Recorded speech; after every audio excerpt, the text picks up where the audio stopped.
Hi friends, welcome to MCQ zone. আজকে আমরা ABTA মাধ্যমিক test paper 2023-24 page number 266 life সায়েন্সের শর্ট কোশ্চেনগুলো আমরা সলভ করতে চলেছি। প্রথম কোশ্চেন কি আছে দেখো, 1.1, বাতাস থেকে অক্সিজেন গ্রহণ করার উদ্দেশ্যে সুন্দরী গাছটির শ্বাসমূল মাটির উপরে উঠে আসে, এই চলনটিকে কি বলা হচ্ছে? এখানে হচ্ছে দেখো প্রতিকূল অভিকর্ষবর্তী চলন। এটা হচ্ছে প্রতিকূল অভিকর্ষবর্তী চলন। ঠিক আছে, প্রতিকূল অভিকর্ষবর্তী চলন। এখানে দেখো প্রতিকূল আলোকবৃত্তি চলন এটাও হতে পারে, কিন্তু বেস্ট অপশন এখানে যেহেতু বেস্ট অপশন এটাই হবে। ঠিক আছে, পরেরটা হচ্ছে নিম্নলিখিত কোন হরমোনটি যকৃতে সঞ্চিত গ্লাইকোজেনকে গ্লুকোজে পরিণত করে রক্তে শর্করার মাত্রা বৃদ্ধি করে? উত্তর হচ্ছে গ্লুকাগন। ইনসুলিন গ্লুকোজ রক্তে গ্লুকোজের পরিমাণ কমাতে সাহায্য করে, আর গ্লুকাগন শর্করার মাত্রা বাড়াতে সাহায্য করে। পরেরটা হচ্ছে কোনটি অন্তর্বাহী স্নায়ুর উদাহরণ? উত্তর হচ্ছে অপটিক স্নায়ু। পরেরটা হচ্ছে চোখের কোন স্তরটিকে স্নায়বিক স্তর বলা হয়? উত্তর হচ্ছে রেটিনা। পরেরটা হচ্ছে ইন্টারফেজের কোন দশায় আরএনএ ও রাইবোজোমাল প্রোটিন যুক্ত হয়ে রাইবোজোম গঠন করে? উত্তর হচ্ছে জি1 দশা। ঠিক আছে, জি1 দশা। পরেরটা হচ্ছে মাইটোসিসের যে দশায় ভগিনী সদৃশ্য ক্রোমাটাইডগুলো আলাদা হয়ে যায় সেটা হচ্ছে অ্যানাফেজ দশায়। এটা হচ্ছে অ্যানাফেজ দশায়। পরেরটা হচ্ছে পত্রাশয়ী মুকুল দ্বারা অঙ্গজ জনন ঘটে কোন উদ্ভিদে? এটা হচ্ছে বিগোনিয়া বা পাথরকুচি বিগোনিয়া। ঠিক আছে, বিগোনিয়া বা পাথরকুচি। পরেরটা হচ্ছে কোনটি পতঙ্গ পরাগী ফুল উদাহরণ হচ্ছে মুসান্ডা হবে। এবার পরেরটা হচ্ছে ক্যাপিটাল টি এবং স্মল টি অর্থাৎ বিশুদ্ধ লম্বা এবং সংকর লম্বা থেকে উৎপন্ন লম্বা মটর গাছের শতকরা ভাগ কত?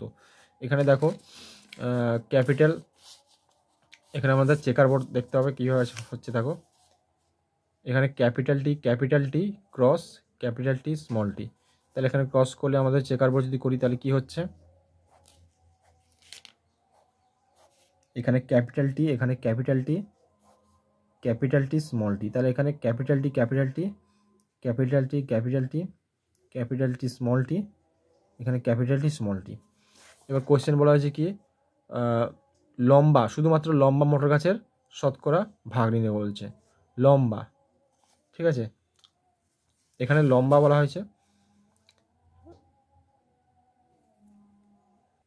এখানে লম্বা মানে সংকর লম্বা নেবে। দেখো সংকর লম্বা কত হয়েছে, এখানে টোটাল 4টে মোটর গাছ, 4টে, একটা হচ্ছে বিশুদ্ধ লম্বা, সংকর লম্বা মধ্যে, তাহলে 50%। দেখো 4টের মধ্যে 2টো হচ্ছে সংকর লম্বা বা লম্বা, তাহলে 50%। ঠিক আছে, অ্যান্সার হবে 50%।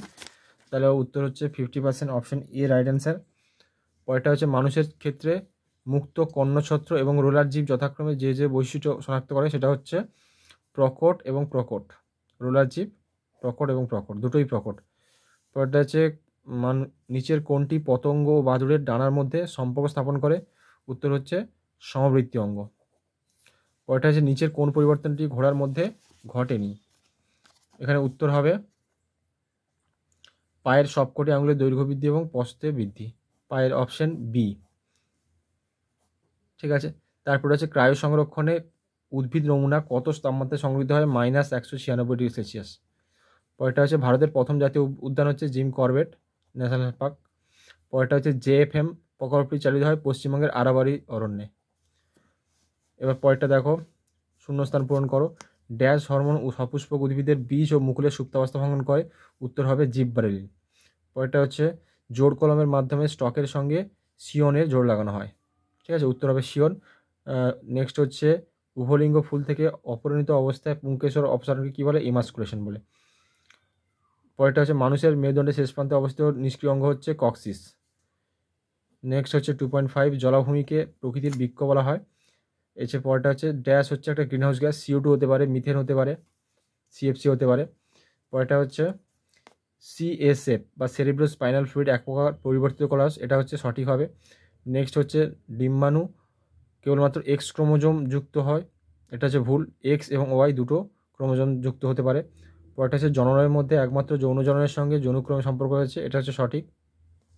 পরেরটা হচ্ছে পূর্ণাঙ্গ প্রাণীরা যত ঘনিষ্ঠ সম্পর্কযুক্ত তাদের ভ্রূণের মধ্যে তত সাদৃশ্য বেশি হয়, উত্তর সঠিক হবে। পরেরটা হচ্ছে সম্প্রতিকালের ঘোড়ার নাম হচ্ছে ইকুয়াস, সঠিক। জলবায়ু পরিবর্তনের ফলে তুন্দ্রা, ম্যানগ্রোভ, কোরাল লিপ ইত্যাদি বাস্তুতন্ত্রের ক্ষতি হচ্ছে, এটা সঠিক। এবার দেখো পরেরটা হচ্ছে এ এবং বি মেলাতে বলা হয়েছে। এফএসএইচ ফলিকল স্টিমুলেটিং হরমোন হচ্ছে ডিম্বাণু নিঃসরণ, চেক পয়েন্ট হচ্ছে কোষচক্র হবে, জিনের পরিবর্তন কী হবে মিউটেশন অপশন এ, বহিরাগত প্রজাতি হচ্ছে পার্থেনিয়াম হবে।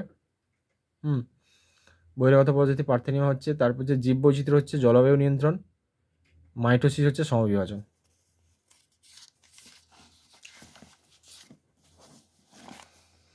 পরেরটা এখানে কি বলা আছে যে একটি বাক্যে বা একটি শব্দে উত্তর দাও। এখানে হচ্ছে cornea, iris, lens, vitreous humour. এদের মধ্যে আইরিস হচ্ছে আলাদা হবে, কারণ হচ্ছে আইরিস হচ্ছে প্রতিসারক মাধ্যম নয়, বাকি কর্নিয়া, লেন্স, ভিট্রিয়াস হিউমার প্রতিসারক মাধ্যম। পরেরটা হচ্ছে রিজমন্ড ল্যাং এফেক্ট কি, দেখো এখানে লিখে দেওয়া হয়েছে। সাইটোকাইনিন হরমোনটি ক্লোরোফিল, প্রোটিন, নিউক্লিক অ্যাসিডের ধ্বংস প্রতিরোধ করে, উদ্ভিদের পর্ণমোচন রোধ করে। এভাবে উদ্ভিদের অন্যান্য অঙ্গেরও জরা বিলম্বিত হয়, তাই একে এই জিনিসটাকে বলা হয় রিজমন্ড ল্যাং এফেক্ট। একে রিজমন্ড ল্যাং এফেক্ট বলা হয়। তোমরা ওটা লিখে নেবে। পরেরটা হচ্ছে প্রথম জোড়টির সঙ্গে দ্বিতীয় জোড়ের সম্পর্ক স্থাপন করতে বলা হয়েছে। কী হবে এখানে হচ্ছে কোষ প্রতিস্থাপন ও ক্ষয়পূরণ মাইটোসিস, প্রজাতির ক্রোমোজোম সংখ্যা ধ্রুবক হচ্ছে মিওসিস। উত্তর হবে মিওসিস। পরেরটা হচ্ছে 2.3 ইতর পরাগযোগের একটি সুবিধা হচ্ছে নতুন প্রজাতির উদ্ভব হয়। ইতর পরাগযোগের সুবিধা হচ্ছে নতুন প্রজাতির উদ্ভব হয়। পরেরটা হচ্ছে মেন্ডেল নির্বাচিত একটি প্রচ্ছন্ন বৈশিষ্ট্য উদাহরণ হচ্ছে কুঞ্চিত বীজ। 2.24 হচ্ছে প্রাণীর মরুলা দশা কোন প্রাণীর পর্বের প্রতিনিধিত্ব করে। উত্তর হচ্ছে পরিফেরা পর্বের। নিচের চারটি বিষয়ের মধ্যে তিনটি একটি বিষয়ের অন্তর্গত, সেই বিষয়টি খুঁজে বার করে লেখো।